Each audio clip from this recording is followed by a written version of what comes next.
Les amis, on est au village départ directement en direct de Pau pour ce 9e épisode avec la carte campagne. On va suivre le tour évidemment. Aujourd'hui, gros programme, on va aller dans les estives, vous allez voir ça. Écoutez, c'est parti directement.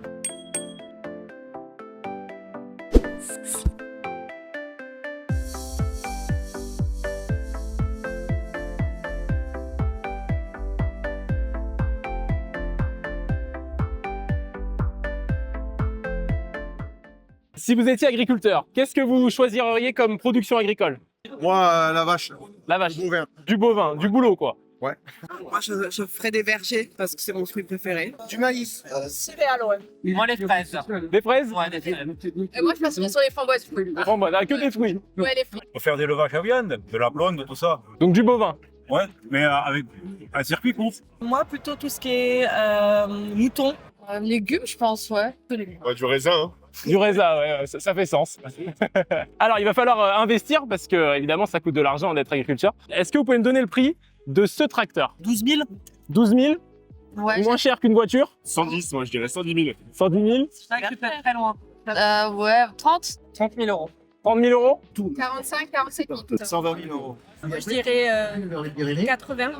Avec ou sans la remorque? Ah, sans la remorque, juste le tracteur. 300 000 euros. 300 000 euros? Eh ben, c'est pas loin, c'est quasiment 300 000, on va dire 250. J'ai gagné quoi du coup? Ah bah, la bonne réponse déjà. Est-ce que vous faites la différence entre du foin et de la paille? Le foin, c'est après, je pense, après récolte du blé. Le pain, c'est les poules. Et la paille, c'est les chevaux qui mangent de la paille. La paille est séchée, le foin, non? Je sais pas. Non, c'est pas ça. En gros, la paille, c'est ce qui vient du céréal, c'est ce qui reste quand on a récolté le céréal. Et le foin, c'est de l'herbe ou une autre culture. Est-ce que vous avez un mot pour les agriculteurs et leurs salariés? On les soutient. Faut en travailler magnifique avec. Et puis j'espère qu'un jour on les aidera plus que ça, quoi. Bah, merci beaucoup. Et vous êtes trop fort, bravo. Surtout pour le vin. Surtout pour le vin et surtout pour les autres choses aussi, parce qu'on aime manger, on aime boire, on aime beaucoup de choses. Ok, Merci à eux. merci beaucoup. Merci. Allez, maintenant, direction la Haute-Garonne, on va aller voir des limousines en estive. Les amis, juste avant les estives, j'ai un autre partenaire de la carte campagne à vous présenter, c'est ce talkie-walkie de chez Numax, une société française. Et alors, il est incroyable ce talkie-walkie, il fait moins de 90 grammes, vous avez une portée jusqu'à 12 km sur terrain dégagé et vous avez 27% de remise avec la carte campagne jusqu'à fin août, donc profitez-en.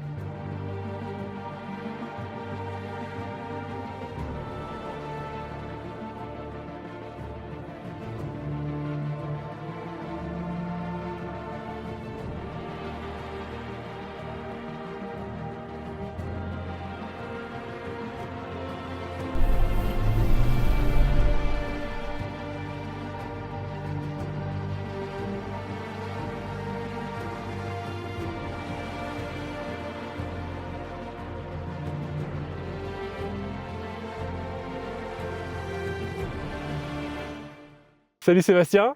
Bonjour. Merci de nous recevoir dans ce paradis. Non mais franchement, c'est... Eh oui, il existe des paradis sur Terre. Hein. Eh ben là, on y est, je crois. Hein. Voilà. Est-ce que tu peux te présenter? Sébastien Gimeno, je suis éleveur ici. Vous êtes sur la commune de Bagnères-de-Luchon et vous êtes sur les estives de Bagnères-de-Luchon, au pied de la Pique, au pied... on a le Sacros un petit peu plus loin, le port de Vénasque. Voilà, une zone herbagère magnifique. Hein. Ah, c'est clair. Est-ce que tu peux parler un peu de ton exploitation?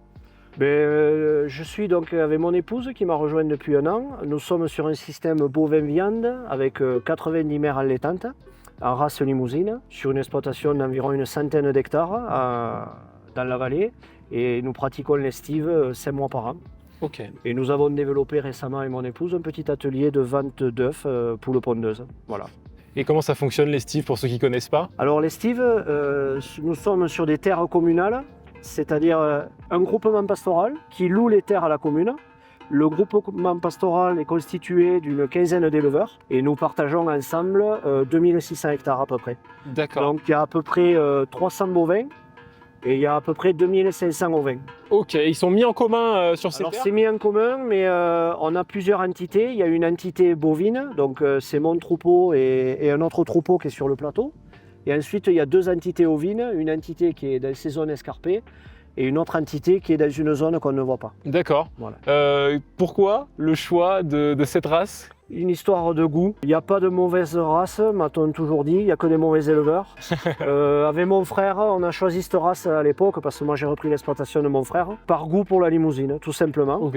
Et après, on a toujours pensé que la limousine pouvait s'adapter effectivement aux estives. Ouais, c'est pas forcément commun si dans cette Ici, dans région. notre zone, la race prédominante, c'est la Gasconne-Pyrénées. Ouais, voilà. Voilà. Mais on est quelques-uns à avoir effectivement de la limousine. D'accord. Voilà. Et alors comment ça fonctionne? J'imagine que les vaches, parce qu'on a fait la route de la ferme à ici, j'imagine qu'elles montent pas toutes seules. Comment ça fonctionne la montée en estive? Chacun a sa façon de faire. Moi, par exemple, vous l'avez vu, j'ai mon exploitation à 17 km d'ici.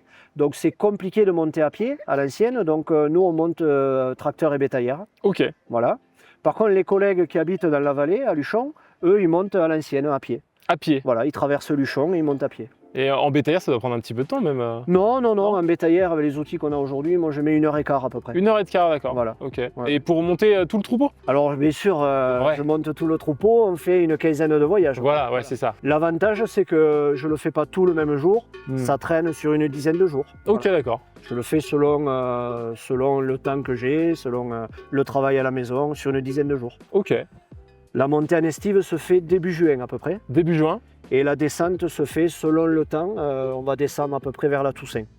Ah oui, d'accord, ouais, donc c'est Voilà. ça, ouais. C'est une durée d'estive de 5 mois à peu près. Ouais, c'est dingue. Franchement, je sais pas quoi dire tellement c'est incroyable, quoi. Les vaches, là, elles sont bien. Je pense, elles sont bien, vous avez vu, elles cohabitent avec les randonneurs. Ouais. Ça se passe plutôt bien, on n'est pas trop embêté. Et puis après, vous êtes sur des herbages très qualiteux qui, j'en suis persuadé, amènent une viande de qualité.